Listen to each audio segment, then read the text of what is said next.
LPG cylinder की कीमतों में 100 रुपए की छूट का फैसला लिया गया है। प्रधानमंत्री ने अपने सोशल मीडिया प्लेटफॉर्म एक्स पर लिखा, महिला दिवस के अवसर पर आज एलपीजी सिलेंडर की कीमतों में 100 रुपए की छूट का बड़ा फैसला किया है।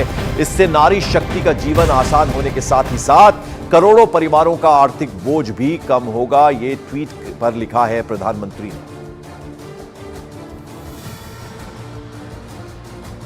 तो पीएम मोदी ने ट्वीट कर लिखा, महिला दिवस के अवसर पर आज हमने एलपीजी सिलेंडर की कीमतों में 100 रुपए की छूट का बड़ा फैसला लिया। ये ट्वीट किया। आनंद जी, किस तरह से देखते हैं अब, चूंकि लोकसभा चुनाव हैं, सर पर एकदम कहीं ना कहीं और महिलाओं पर ज्यादा फोकस रहा है। प्रधानमंत्री हमेशा महिलाओं का किस तरह से उत्थान हो, उन्हें कैसा फायदा हो, उसकी बात हमेशा करते हैं। और पिछले जो चुनाव रहे हैं पंकज जी, अगर उस पर ध्यान दीजिए तो महिलाओं का विश्वास भी प्रधानमंत्री नरेंद्र मोदी को मिला है। महिलाओं के लिए अगर आप लगातार देखें तो जिस प्रकार से प्रधानमंत्री ने लाल किले की प्राचीर से शौचालय की बात की, तो वो बड़ी छोटी सी बात थी और उस समय उनका विरोध भी हुआ था और लोग ये कहते थे कि लाल किले से करने वाली बात है क्या ये, लेकिन उसने महिलाओं का एक भरोसा दिया आज। और प्रधानमंत्री ये कहते हैं और कहते रहे हैं निरंतर कि 4 साल वो देश के लिए काम करते हैं और 1 साल राजनीति करते हैं। तो अब चुनाव के समय उनके राजनीति का वक्त है और उनके राजनीति के इस तरह के स्ट्रोक, मास्टर स्ट्रोक में नहीं कहता हूं, इस तरह के स्ट्रोक लगातार देखने को मिलेंगे। तो वो ट्वीट जिसका हम जिक्र कर रहे हैं, प्रधानमंत्री ने ट्वीट पर लिखा, महिला दिवस के अवसर पर आज हमने एलपीजी सिलेंडर की कीमतों में 100 रुपए की छूट का बड़ा फैसला किया है। इससे नारी शक्ति का जीवन आसान होने के साथ ही करोड़ों परिवारों का आर्थिक बोझ भी कम होगा। यह कदम पर्यावरण संरक्षण में भी मददगार बनेगा, जिससे पूरे परिवार का स्वास्थ्य भी बेहतर रहेगा। ये एक्सपोज किया, ये ट्वीट किया है।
मॉर्निंग प्राइम में आज बस इतना ही। न्यूज़ 18 इंडिया पर खबरों का सिलसिला चलता रहेगा लगातार।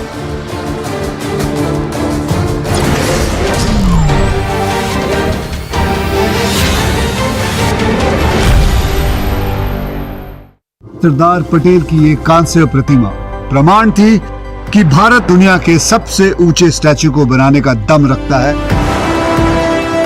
ये सिर्फ एक मूर्ति नहीं होगी, यहाँ एक जीवंत संदेश होगा।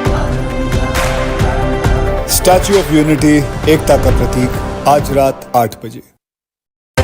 परिवार को ही लेना। बिल्कुल, तो अब कहीं ना कहीं 11 तारीख का भी इंतजार करना होगा जब दूसरी बैठक होगी। और राहुल गांधी, जैसा कि अरुण मेरे सहयोगी बता रहे हैं कि चुनाव अमेठी से भी क्या वो लड़ेंगे, और यदि वो नहीं लड़ेंगे तो वहां से, या फिर रायबरेली से प्रियंका गांधी चुनाव लड़ेंगी। तो यह भी सस्पेंस फिलहाल बना हुआ है। बहुत बहुत शुक्रिया हमारे साथ जुड़ने के लिए अरुण। और लोकसभा चुनाव सीट शेयरिंग को लेकर बीजेपी में बैठकों का दौर लगातार जारी है। देर रात अमित शाह के आवास पर अहम बैठक हुई। इस बैठक में बीजेपी अध्यक्ष जेपी नड्डा, टीडीपी अध्यक्ष चंद्रबाबू नायडू मौजूद रहे। साथ ही साथ जनसेना पार्टी के राष्ट्रीय अध्यक्ष पवन कल्याण भी इस बैठक में शामिल हुए। और सूत्रों के मुताबिक बैठक में बिहार और आंध्र प्रदेश में गठबंधन और सीट शेयरिंग फॉर्मूले पर चर्चा हुई। बैठक बिहार कोर ग्रुप के नेता भी इस बैठक में मौजूद रहे। इस बैठक में जेपी नड्डा, चंद्रबाबू नायडू, टीडीपी अध्यक्ष, गृहमंत्री अमित शाह के घर पर यह बैठक हुई। आंध्र प्रदेश में गठबंधन किस तरह का हुआ है उसको लेकर चर्चा होगी। हुई है इसमें। और दिल्ली में गृह मंत्री अमित शाह के घर पर यह अहम बैठक हुई और इसमें जेपी नड्डा, चंद्रबाबू नायडू मौजूद रहे।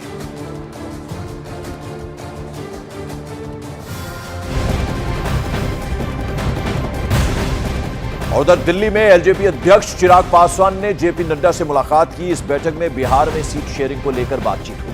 जेपी नड्डा के आवास पर करीब आधे घंटे तक यह बैठक चली, जिसमें चिराग पासवान मौजूद थे और बिहार में किस तरह से सीट शेयरिंग होगी उसको लेकर इस बैठक में मंथन हुआ है। सीट शेयरिंग को लेकर चर्चा हुई है। चिराग पासवान मिलने पहुंचे थे जेपी नड्डा बीजेपी अध्यक्ष के घर पर। तस्वीरें हम आपको दिखा रहे हैं, ये देर रात की तस्वीरें हैं जब पहुंचे थे चिराग पासवान जेपी नड्डा से मुलाकात के लिए।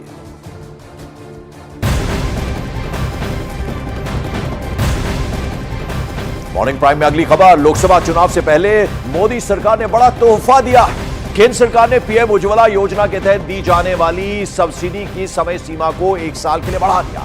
केंद्रीय मंत्री पीयूष गोयल ने बताया कि उज्ज्वला योजना के तहत दी जाने वाली 300 रुपए की सब्सिडी की समय सीमा को 31 मार्च 2025 तक जारी रखने की मंजूरी दे दी।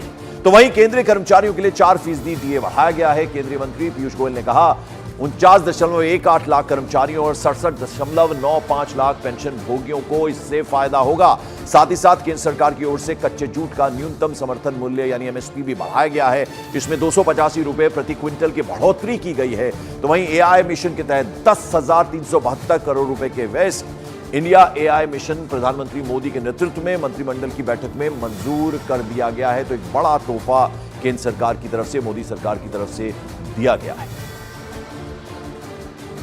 प्रधानमंत्री उज्ज्वला योजना के लाभार्थियों को दी जाती है, जिसकी अवधि 31 मार्च 2024 तक थी, उसको 1 वर्ष के लिए बढ़ा दिया जाए और अब 300 रुपए प्रति सिलेंडर, हर वर्ष 12 सिलेंडर तक की सीमा तक हमारे प्रधानमंत्री उज्ज्वला योजना के लाभार्थियों को 31 मार्च 2025 तक यानी 1 साल की अवधि बढ़ाते हुए लगभग 10 करोड़ से अधिक परिवारों को ये लाभ मिलेगा।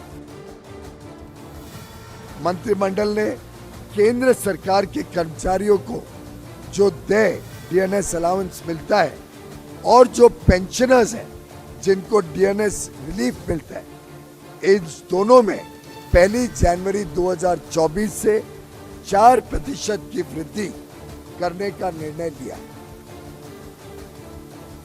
1 जनवरी 24 से 4% की वृद्धि से देश भर में बड़े पैमाने पे हमारे पेंशनर्स को लगभग 50 लाख जो एम्प्लॉइज हैं और लगभग 68 लाख जो पेंशनर्स हैं, इन सबको इसका लाभ होगा और इसका व्यय लगभग 12,868 करोड़ रुपए केंद्र सरकार के ऊपर रहेगा।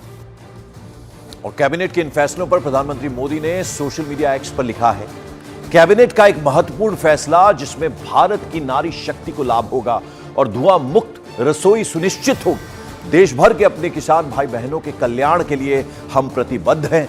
इसी दिशा में हमारी सरकार ने वर्ष 2024-25 के लिए जूट की एमएसपी को बढ़ाने का निर्णय लिया है। इससे पश्चिम बंगाल सहित कई राज्यों के किसानों की आमदनी बढ़ेगी। तकनीक और नवाचार के लिए एक ऐतिहासिक दिन। इंडिया एआई मिशन के लिए कैबिनेट की मंजूरी एआई स्टार्टअप को सशक्त बनाएगी और कंप्यूटिंग बुनियादी ढांचे तक पहुंच का विस्तार करेगी, जो एआई नवाचार में वैश्विक नेता बनने की दिशा में हमारी यात्रा में एक बड़ी छलांग होगी। प्रधानमंत्री नरेंद्र मोदी ने ये ट्वीट किया है।